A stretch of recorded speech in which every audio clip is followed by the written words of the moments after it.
Good morning, everyone. Welcome to another Rookie Card Collector 123 video. In today's episode, we're going to take a look at some more acquisitions that I made during my road to 310. That was how I assembled the most diverse baseball Hall of Fame rookies collection of all time on a budget. This is actually episode 12. I probably have based on how many players left I wanted to cover, I probably have two more episodes after this one. So we're kind of nearing the end. Of course, I only covered primarily the inner circle Hall of Famers. I did not go one by one through the entire roster. That would have taken a long time and many episodes to cover. But the series has been very well received. I've gotten a lot of positive feedback from people who really tell me they really enjoy watching the shows, hearing about the variety of different items I was able to acquire over the years, my thinking and my mindset on why I upgraded certain things and sold certain things, and just pretty much the entire spectrum of how I went about building this collection. But anyway, we're going to cover probably 3 or maybe 4 players today. We're going alphabetically, and we're up at the S's right now. We ended with Red Schoendienst was the last player we covered in the last episode. So the first player I'm going to talk about today is George Sisler. Sisler, one of the all-time great hitters in Major League Baseball, and one of the earliest inductees to Cooperstown, to the Baseball Hall of Fame. He was in that inaugural class that was inducted with Babe Ruth and Ty Cobb and Mathewson, Wagner, Walter Johnson, plus the additional guys who got elected in 1937, as there was no induction in 1936. So that included other guys like Lajoie and Grover Cleveland Alexander and several more. So George Sisler, first baseman, came up to the major leagues with the St. Louis Browns, would play with the Browns and the Cardinals primarily during his career. For many years held the all-time single-season hits record with, I believe it was 256, and that was since broken in more modern times by Ichiro Suzuki. So George Sisler, the first card I picked up as his rookie card representation early on in the collection was it was either a Collins McCarthy or a Boston Store. I forget which one of the two it was. It's basically the exact same card, the same image. The only difference is the advertising on the back would say either Collins McCarthy or Boston Store. Collins McCarthy was a candy company. Boston Store was a clothing department store. So I picked that one up, and at the time it was already graded by PSA, and it was labeled as a 1916 George Sisler. And I knew Sisler also had a Sporting News rookie, which was also 1916. That one seemed to be going for more money than the one I picked up. So I went with that, and not too far down the road, though, when looking at more options for Sisler, I started to notice that the Boston Store, the Collins McCarthy, and also the other two sets from that issue, Standard Biscuit and Wheel Baking, were starting to be classified or starting to be identified as 1917 issues, not 1916. So I guess prevailing logic dictated that those cards were produced a year later. So I set out to try to find, hopefully, a Sporting News M101-5 or 4. But anything from 1916 or earlier was going to be an upgrade for me. So I set out for that. Did not end up picking up a Sporting News. I did end up picking up a Big Head strip card. Those were cards. They were called Big Head strip cards because the biggest feature on those cards of the ball players was the player's head, which was a supersized head compared to the rest of the body. These were sort of like cartoonish type of drawings. really did not resemble the players, and obviously the dimensions did not resemble an actual ball player. The heads were just much larger. So this at this point, that issue was identified as a 1916 to 1920, and I wasn't 100% sure whether that was because it was issued over several years or based on the roster included of all the players in there. It couldn't be determined exactly more definitive than 1916 to 20 based on all the players that were included. So either way, that was a pretty big gap. So I was still hoping to one day pick up the Sporting News, but for the time being, I picked up that big head strip card. And those are very tough to find. They tended to be cut much rougher and seemed to be in much worse shape than a lot of the strip cards that would come later during the 20s. This was one of the very first and earliest strip cards. And I've never seen the big head strip cards in a strip of more than one. I've only seen individual singles. So I'm not sure if they came in horizontal, vertical strips, maybe an uncut sheet, horizontal and vertical. I'm not sure. But anyway, so I had that Sisler. And not too far, maybe a year or two down the road, I come across not the Sporting News, but the same image from the Sporting News. And that image was actually used to make a Ferguson Bakery pennant, which was like a felt flag, a team flag, that would have the players' Sporting News, same image, in a little square almost cut out from a sheet and mounted onto the felt pennant. And then it would have the player's name and the team designation running down the pennant. The back was blank. And they came in different colors. There was white, there was brown, there was orange, there was red, there was purple. I think there was blue. So it came in a number of different colors. Each player seemed to have multiple colors available. I'm not sure if there was any rhyme or reason to it or not. But I ended up picking up a felt pennant. It was called a BF2 in the American card catalog, and it was from 1916. That date would remain consistent. So I picked that up for Sisler, and always kept an eye out for the Sporting News, but never acquired one. And back around 2010 now, this is getting a little later in the collection, closer to the end of the time before I would sell. And one day I was searching eBay and I came across a University of Michigan baseball. I guess it was a program / scorecard. I think there was a program and included a scorecard in the middle, so it was kind of a combination of both. And on the cover of the program had a baseball player, and the description labeled him as Captain Sisler. And I know Sisler, in doing more research, I didn't know at the time, but I found out he did go to the University of Michigan. He was there at the time of the date of this program, 1914. And he was also a football and baseball letterman at the University of Michigan. So I asked the seller a couple of questions about the inside of the program and the scorecard and, if there was any writing and several other things.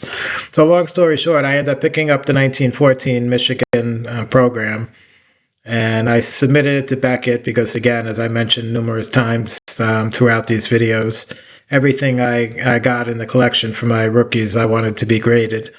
So I submitted it to Beckett. They agreed to encapsulate it and just label it authentic for me. And it was the 1914 Michigan University baseball program, I think is what they put. And then on the bottom line, they put George Sisler because he was named and pictured on the cover. So there was no question about whether he was actually on there or not. And that George Sisler, I would then, of course, sold my my Ferguson Bakery pennant, which was the last item that I had picked up a couple of years prior. And that Michigan University program would ultimately be my final George Sisler rookie in the Hall of Fame collection. And funny thing, much more modern times, maybe 2021 or so, when I really started getting back into the hobby again on a stronger basis. I was looking on eBay, and looking up for George Sisler, hoping to find a sporting news that I never got back when I had the previous collection. And I come across my old University of Michigan baseball program, still in the Beckett holder, which I submitted it and got it graded in. And it was on eBay today, and it was still not very expensive. I think when I bought it, it was $300 maybe back in 2010. Today, at that time, I think it was 400 or 495 or something like that. So one of the few things did not go up multiple times over the past decade or 15 years, like it seemed that most of the other stuff that I used to have did. This program was still very affordable. Now today, I kind of wish I would have picked it up again, even as a second time, because it would have been neat to have. But so that was my final George Sisler in the collection. Next one I'm going to talk about is Tris Speaker. Tris Speaker, of course, all-time great center fielder for the Boston Red Sox during the first half of his career, and then went to the Cleveland Indians. Won world championships with the Red Sox. He was still there when Babe Ruth came up. And Speaker, like I said, later would move on to Cleveland and would also become a player manager for a number of seasons. I believe his last year or 2 years, he was with the Philadelphia A's under Connie Mack, and he got to play with Eddie Collins and Ty Cobb on that team. All those guys were finishing up their careers at the very end. So Speaker, the first Speaker rookie that I picked up was a, excuse me, as far as I knew at the time, it was the only 1907 issue, and it was a postcard set. It was called the Novelty Cutlery Postcard Series. It had about 20 baseball players. It had most of the really big names were in the set from that time frame, and Ty Cobb, Honus Wagner, Walter Johnson, Tris Speaker, Mathewson. I think Cy Young was in the set with a second player. Oh no, that was Walter Johnson. He was in the set with his catcher, Gabby Street, I think. So most of the big players, Nap Lajoie, I think, was in there. So I set out to find a Speaker. I found one on eBay. It wasn't super crazy expensive. I picked it up and never planned on having to upgrade my Speaker. So fast forward maybe 3 or 4 years or so, and I'm on Net 54, where I spent lots of time reading the main board and different posts and stuff. And somebody had started a post on there questioning the Novelty Cutlery issue date, stating that they believe it was not issued in 1907 to 1909, which is how it was originally cataloged. They believe it was a later date, maybe 1909 at the earliest, but more like 1910 or even 1911. So as time went on, more and more posts and more facts and documentation got added to that research. And after a while, maybe 6 months or so, it became apparent that this obviously was not a 1907 or 1908 and maybe not even 1909 set.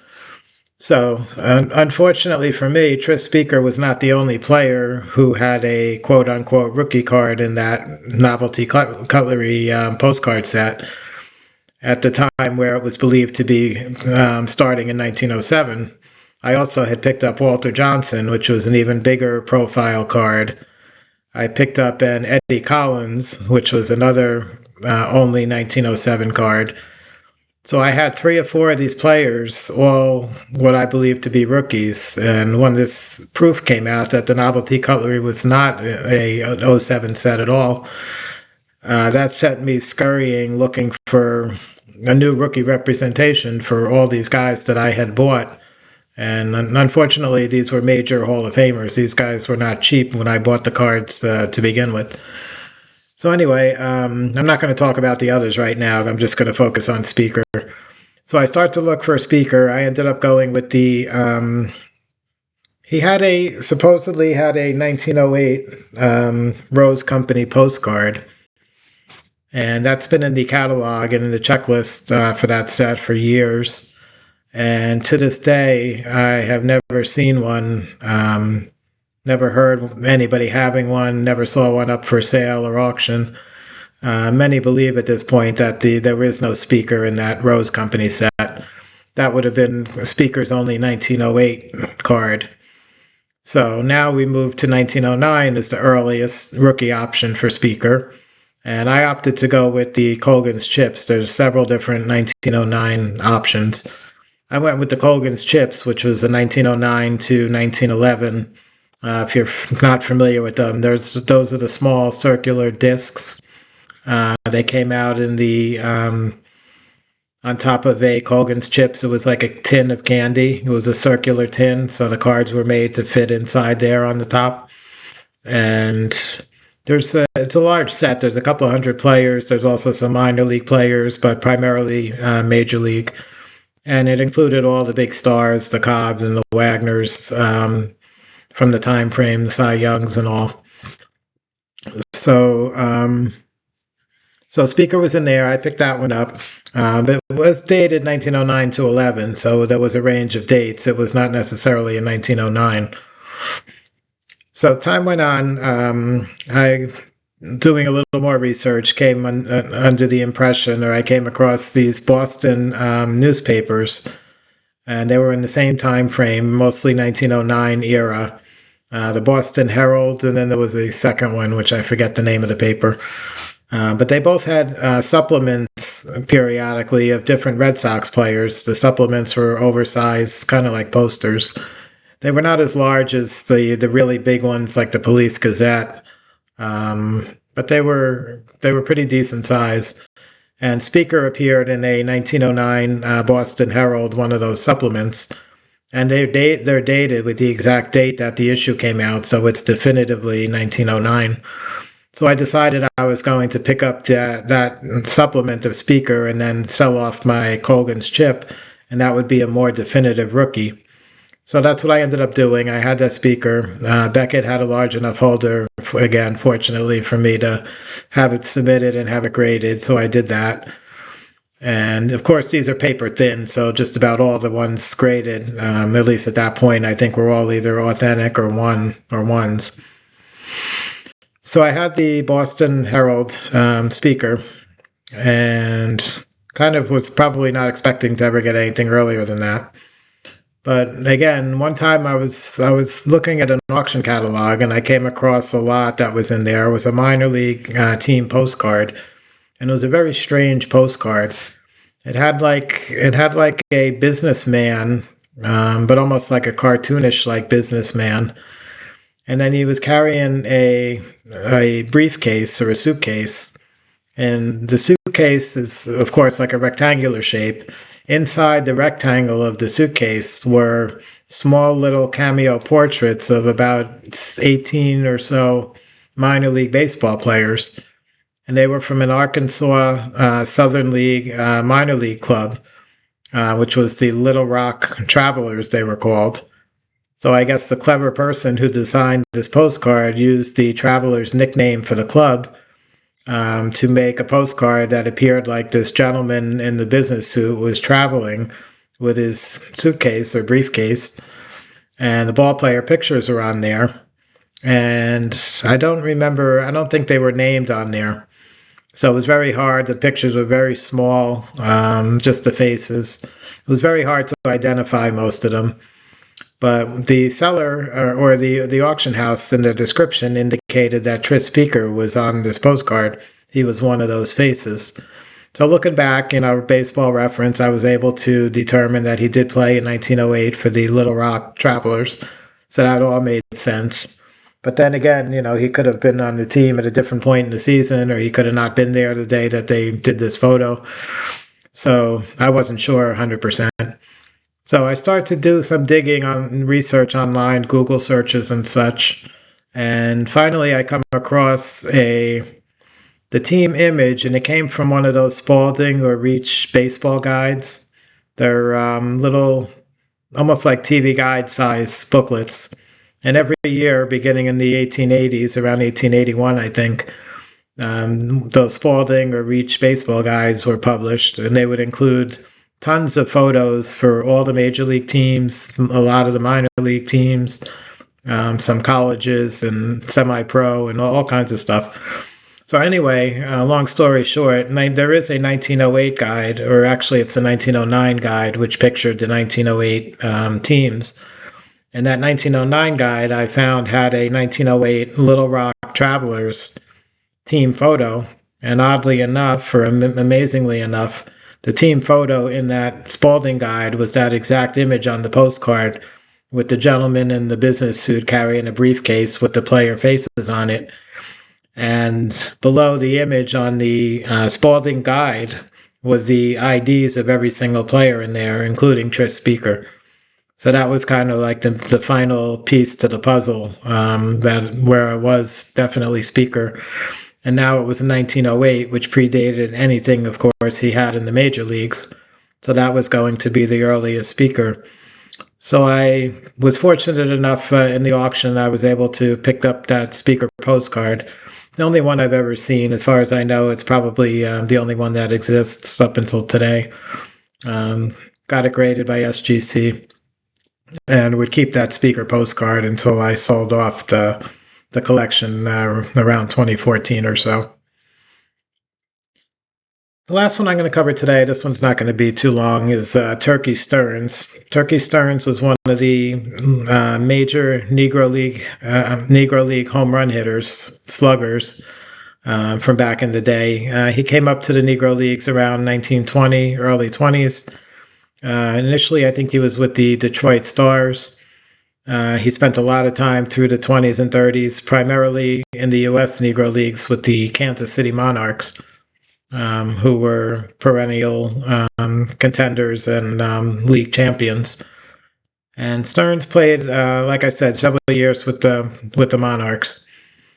So early on in the collection, almost all the Negro Leaguers that I picked up initially came from those Lachlan. I've talked about these several times. The Lachlan sets that were produced in either 1974 or 1978. They were the old-time Black Stars or the long-time Black Stars. They were artist drawings by an artist named Bob Lachlan, and they were put out in those two different years. So 78, the second issue, Turkey Stearns had a card that Lachlan included in that set. And to the best of my knowledge, that was the only card of Stearns up to that point. There was nothing until much later, like the 2000s. So I ended up picking up a 78, a complete set, and I also picked up a 74 complete set even before that. And so, of course, I had the Stearns, and that was my representation for several years. And always looked for Negro League items. I had a lot of team photos and team postcards, and always looked for something with Stearns on it, and I was never able to track anything down. There was a few different Kansas City Monarch team images I came across over the years from the 20s or 30s, but somehow every single time I came across one, Stearns was not in the picture. So I don't know if he missed those days. He was not with them every single season, so it could have been years where he was not on the team. But somehow I did not really have it. So he was one of the final, at the very end of the collection, when I didn't really have, I was looking for a career contemporary by that point of every single Hall of Famer. By the end of the collection, he was one of the last maybe 2 or 3 total out of the 310 in the Hall of Fame that I had no career contemporary item for. So needless to say, he's at the very top of my list of things I'm looking for. So one day on eBay around 2010 or so, I guess it was probably now, maybe 2009, something like that. I was able to I did a search for Turkey Stearns, and I didn't find any cards or team items or anything, but I found a not a wire photo. It was like a press photo. It was a Type 1 photo. And it was Turkey Stearns it was either 71 or 73. So it's still like 40 years after he retired, something like that. And he looks like, in this photo, he looks like he's about 115. He's I would say he probably didn't age real well. But anyway, so this was not a particularly attractive photo of him, but it predated what I had by maybe 7 years or so. So I decided I would pick up that photo and replace my Lachlan Black Stars card. So I did that. And another year or so later, now it's probably about 2010, I was looking through a heritage auction catalog and I came across this giant piece. It was called a broadside. For those not familiar with what a broadside is it's an advertising medium. It was used a lot in Negro League baseball, but also used in other sports for promoting sports events that were coming up. It was generally in the form of a hanging sign in a store window, usually in the downtown area where people would go shopping. Stores would have these things hanging in the window to promote sports events or other events, maybe music events, concerts coming up or whatever. So anyway, so Broadside Heritage was going to be auctioning. It had 6 different Negro League teams. It was from 1935. It had 6 different teams, and each of the 6 teams had a composite image. It's sort of almost a square shape, almost kind of a rectangle, but almost a square. And each club would have maybe 18 to 20 ball players in that team composite representing their club. And it was all the top Negro League teams from that era. So it included the Homestead Grays, the New York Cubans, the Kansas City Monarchs,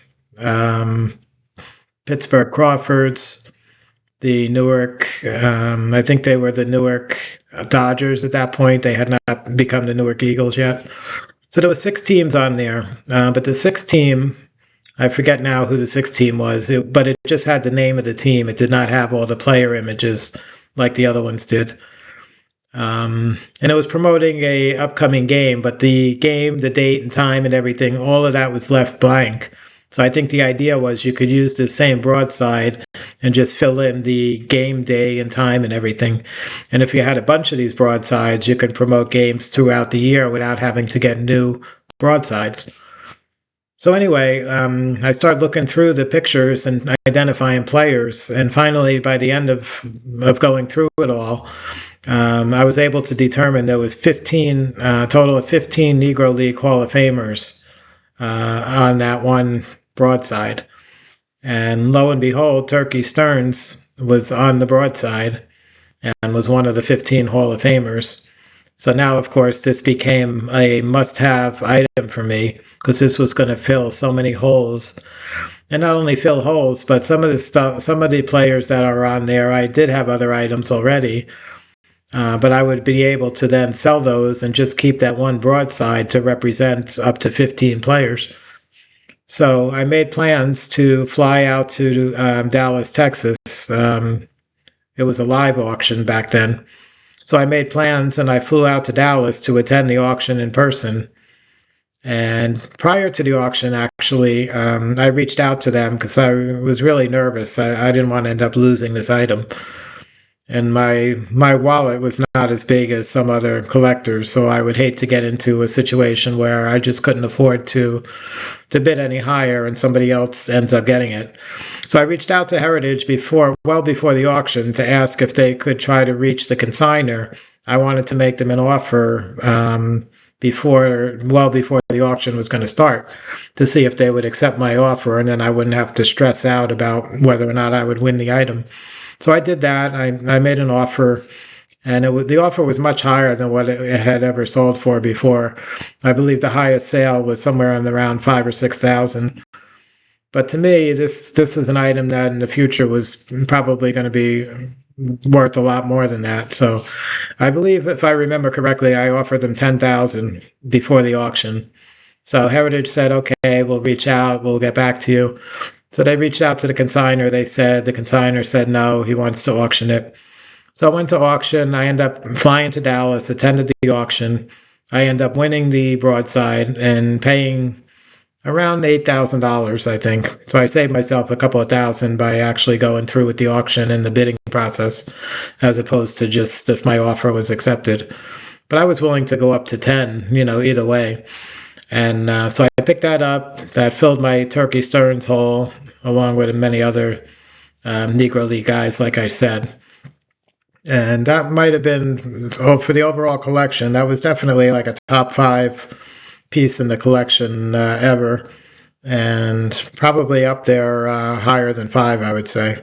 I don't know if I would say it's number one, but it was a really crazy item. And I sure wish I still had it today. But when I sold everything, I sold everything. I didn't keep any of it. So that's going to wrap up today's episode. We covered three players, three more players. Probably got two more episodes left for this Road to 310 series. I hope everybody liked the episode again today. I want you guys to have a great day, and I'll catch you on the next one.